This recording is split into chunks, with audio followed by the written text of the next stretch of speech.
presentation will be a little provocative. I plan to be a little provocative. And I want to focus, as you know, my profession as a teacher of literature, teacher of critical thinking, philosophy, just so that people who don't quite understand what we are dealing with here. And I want to also thank Brother Patrick for that very, very informative presentation. I also learned a lot. So the object at issue, right, or the subject, if you want, the subject is the claim, right? We're talking about a claim. It's like if we talk about love, we want to talk about peace. That's a subject. It will also be an object, right? This object we're talking about, if you want to use subject to, is called Anglo Guatemalan Claim, rightly mentioned. So what I intend to do, please time me, is expose it to ordinary people of Guatemala and Belize and the US, so that they know the falsity, right? The falsity is false. This claim is all false. And to me, it's like a nagging, pestiferous, like a pest, right? A manufactured crisis that does nothing but antagonize people like me.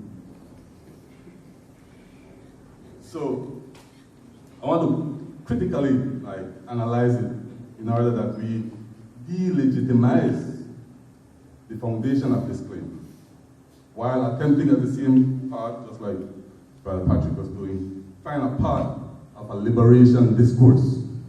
You don't want to just be bogged down in talking about this claim like forever and ever and ever and ever. We want to find a path to free ourselves from this madness.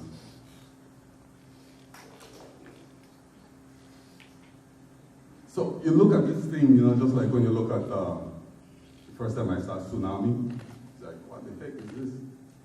You know, I look at it like phenomenal, right? Or like when the first time there was a mission to the moon, like I was like, wow, this thing is like phenomenal. So I'm looking at this claim, this territorial claim, like from like a non-partisan position, just like what Brother Patrick was doing, like taking off all the party politics out, give ourselves a little space, you know, take away the like, I know there's an oligarchy interest, like big people, right? Big companies, big countries. I have interest in like divide Belize and make it disappear. But I want to take this true radical perspective, right? And take away all the smoke and mirrors and just look what is underway under so-called auspices, under the patronage, they're trying to patronize us. The Organization of American States, oh, we could solve this for you guys. And the International Court of Justice, hey, bring your problems to me. We created a problem for you and solve it for no.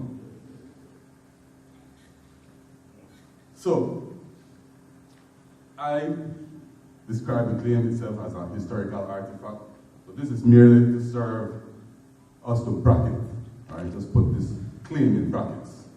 Let's just study this claim, right, itself.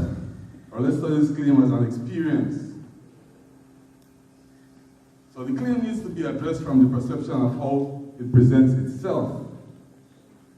You know, I was in New York, and I had a friend who worked with me called Miss Brown. And I saw the name Brown on the hardware store. And I called her and said, Miss Brown, she lives in Oakland. I said, you have any claim to this hardware store, Brown? Of course, she jokingly called. I said, yeah, I claim it. Right? So who claims what? You know, my brother was born in Guatemala. My sister was born in Guatemala. Should they come over and just claim Belize just because, you know, they're the same parentage? The Guatemalan government, from time to time, I spent some time as a little boy. Right? A little boy went to school every day, just like how we say our Father every day. When you go to Catholic schools, every day. Every day the Guatemalan government teaches the little kids, Belize es nuestro. So anybody who's like 50 plus years, you're not giving the whole age, anybody who's 50 plus age who lived in Guatemala had that indoctrinated, right, into their brains. So I'm like using this critical approach just to explore components of entitlement that have been accrued by the claimant, this Guatemalan claim. I want to look at the whole claim and put it under review in relation to the claim itself, by itself, and in relation to others.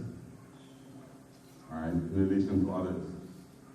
At first, it appears as an ordinary thing, a thing to gaze at this claim. This claim, what is this claim? People outside might say, well, what are they talking about? A claim, a claim, a claim. What the hell is that? Then we have to gaze and we consider this gaze. We need to stare at this thing itself. It would be a puzzle for others to understand that my brothers and sisters of same mother and father were born in Guatemala, and so they may make them claim they live in Belize. But by virtue of the fact that my parents were Belizean, that makes them Belizean. These are times when sister turns against brother, aunt against uncle because of a given sign. The significance of this signifier, this word, claim. I'll rush through this so I know. The claim will soon be seen as a historical misfire for the political incumbent administration of Belize, who underestimated the study, the size, the length, and the width of this massive undertaking. On inspecting this claim, we do not merely use tools of measurement to analyze things like events like this or happenings. We have to use instruments of reason and understanding to deconstruct this claim. The Guats have always maintained the position that they have rights over the whole of Belize. It has always been their position, and now the claim is being tabled by two Europeanized Central American colonies. All right, we were colonized by Europe. Spain colonized Guatemala, England colonized Belize.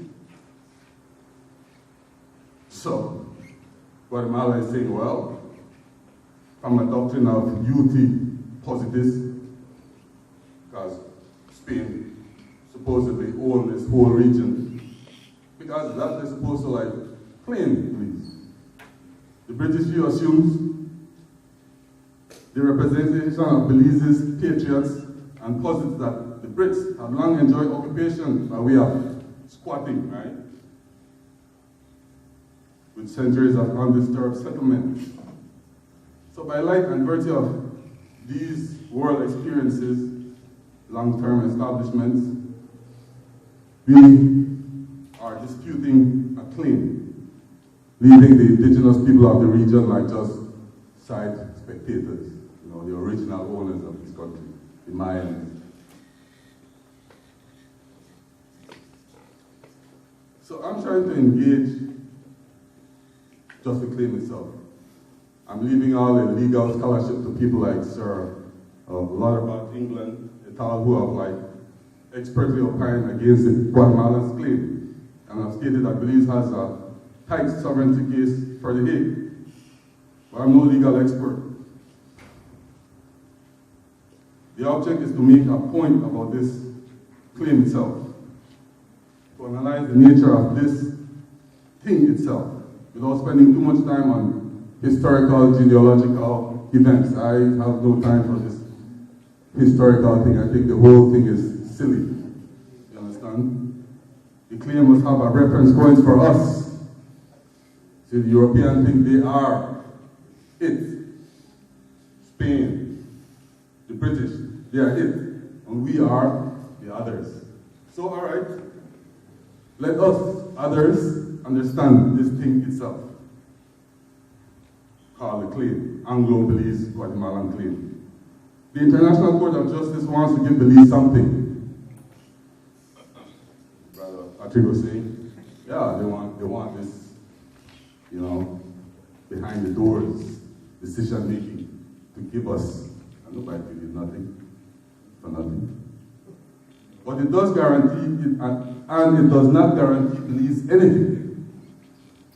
Several treaties before now have never satisfied Guatemala's claim. Brother Patrick mentioned the Bulwarks Treaty. That is why this claim is ideally assists us in understanding it as a concept scheme. Consider that in 1991, Guatemala was to make a recognition of Belize's sovereignty final. 1991, like 1981. She renegated and found it impossible to find a definitive solution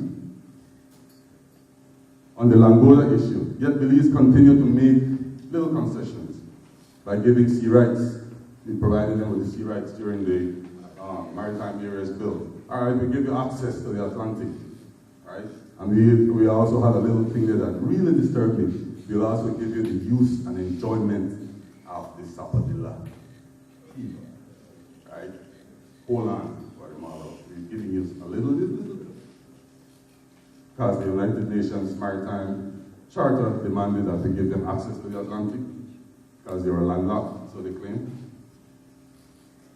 So I'm very skeptical about recent developments surrounding the territorial claim in which Belize's government have committed to sign off on a compromise in France. Compromise. The promise that all claims will fade and that renewed hope will spring up bright. But one worry is that Guatemala is altering its previously hard-line plan. Actually, it has been pretending to be softening its position. Sorry about that. Instead, it has been placating its old grudges.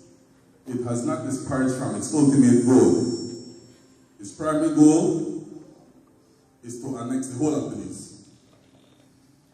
A new tactic raises cause for massive concern. So what is there? The object given for analysis is the territorial claim, which has been changed to compromise. So you're not saying I want claiming now, I want you guys to compromise. When you carefully scrutinize the genealogy of all these previous treaties before this compromise and relate their content to the object of the claim,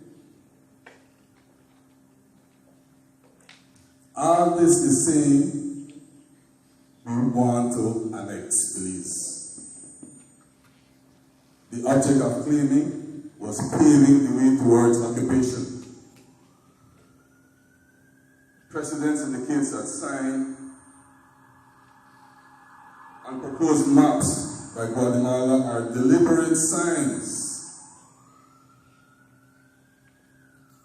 Right? Precedents. All these treaties, several treaties, Maritime Areas Bill, the Webster proposals, all those treaties were just to pave a way to occupy, annex. Annex meaning to grab.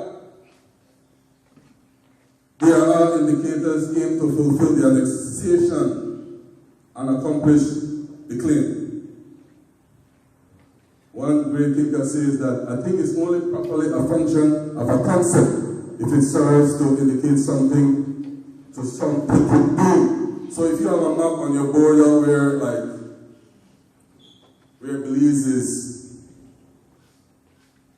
has no border, where Belize is part of Guatemala, it's telling you that the guy has no interest in making peace. He wants the whole country. The two subjects or objects, compromise and claim, signify a state of affairs which is functional components of annexation. So when you say compromise, why will you compromise? You're guilty of something? You only compromise when you're guilty of something. As far as I'm concerned. So, my point of view is that this claim has evolved to a compromise deceptively. Compromise is like a directive. It's like giving you a command. Compromise. Otherwise, if you don't compromise, I have a big stick, right? To compromise implies that you be bound by mutual agreement or that you adjust to settle terms by mutual concession. And compromise entails arbitration. The territorial claim signifies wanting ownership, and the compromise implies an order, an imperative, a command. Treaties and agreements before now, such as the Anglo-Spanish Treaty of 1783, 1786, the Clayton-Bulwer Treaty of 1850, the 1856 Dallas-Clarendon Treaty, the Webster Proposal Treaty, the Heads of Agreement, the Maritime Areas Act, all these were ways of trying to appease Guatemala. You could find them, just go on the web, just look through them. They are all some form of bargain supposedly aimed to contain and appease Guatemala. Unfortunately, to no avail. So the compromise is now run down the throats. The compromise itself is part of a parcel of a continuum, right? We continue. We want the country. We don't give up. No doubt the compromise will soon sound like a shift in position. It sounds like a shift. We would acknowledge that this could mean that Guatemala would discontinue being grumpy, would desist from bullying and intimidating us, provoking us with its military incursions into the territory of Belize border, instigating makeshift, I call them makeshift peasants. Because peasants, when I speak to ordinary Guatemalans, they're not interested in all this nonsense being promoted by their military oligarchy.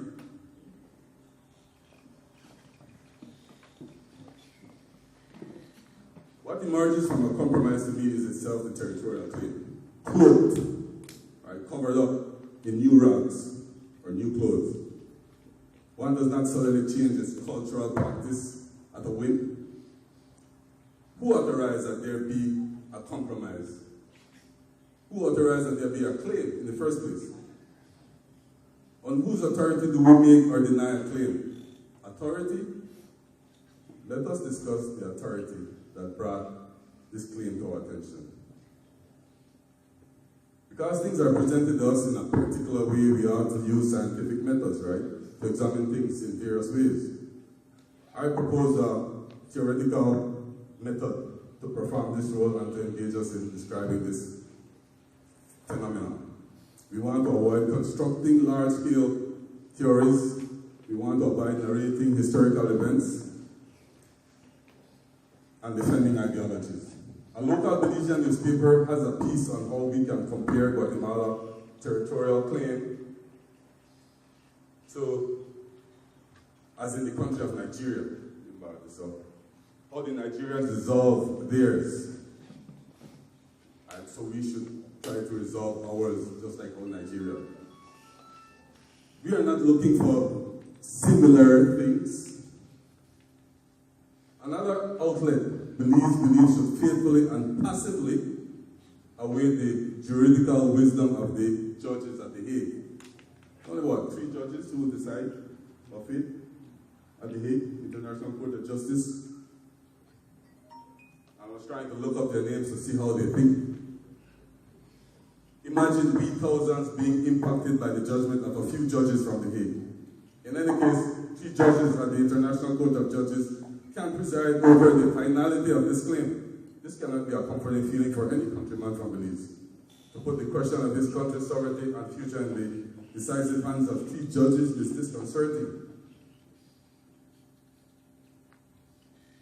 Facts are contrary to the rationale of one Belizean who said, well, Obama will help us with our salvation.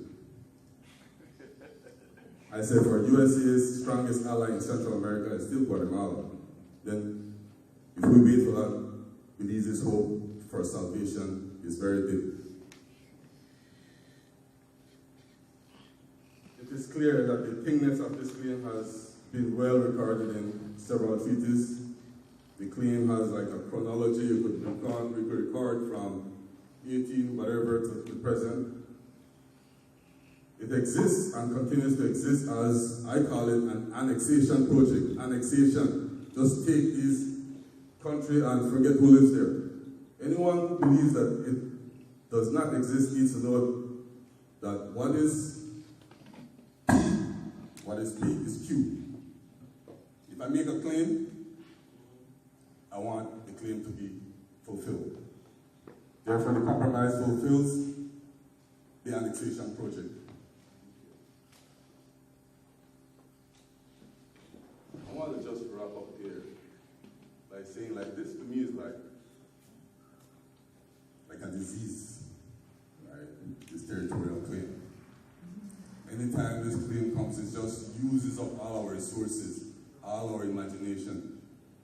You know, it's like when somebody catches the flu, you know, have no control over it. But these are just analogies, right? A way of trying to describe this thing. The compromise presently is dictating directly and indirectly the lives of other people, economically and otherwise. As Brother Patrick mentioned, the Mayans have to deal with this oil company. It's affecting the lives of others. It's not affecting the lives of the British, the Americans, the Guatemalan military oligarchy. It's affecting the lives of others. Indigenous Garifuna people, like in Toledo, indigenous people, like the Mayans, even people in Belize City, because what our minister is dealing with, instead of talking about the development of our country, we have to deal with this silly claim.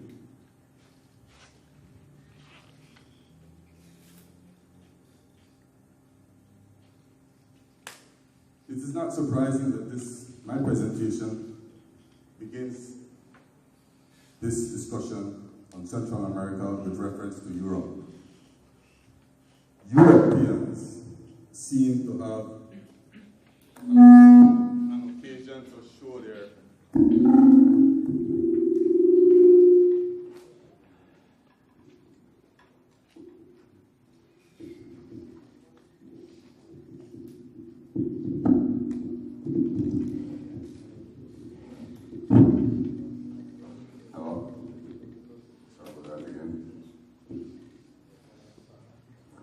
great thinker was telling me that it seems like Europe has a way of showing its ugly head all the time, somewhere, right? Like in this claim, England, Spain.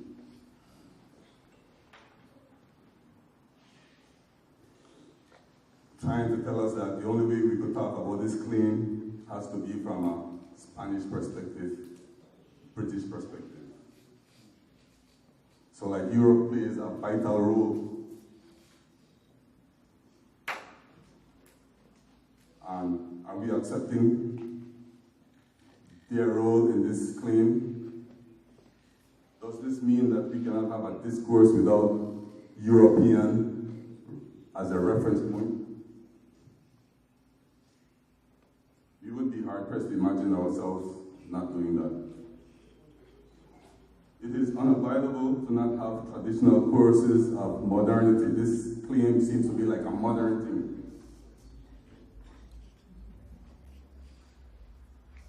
There is a tradition of justice and of the courts. There is a tradition of the law, just like a tradition of schooling, just like we have a tradition of modern language, and there are traditions of territorial claim. How do we commit ourselves to European ideas without discussing their traditions is a difficult task. It is difficult to fathom not having a modern discourse about this claim without referring to Europe. So, should I just surrender and keep faith, or better to lose faith and seek redemption?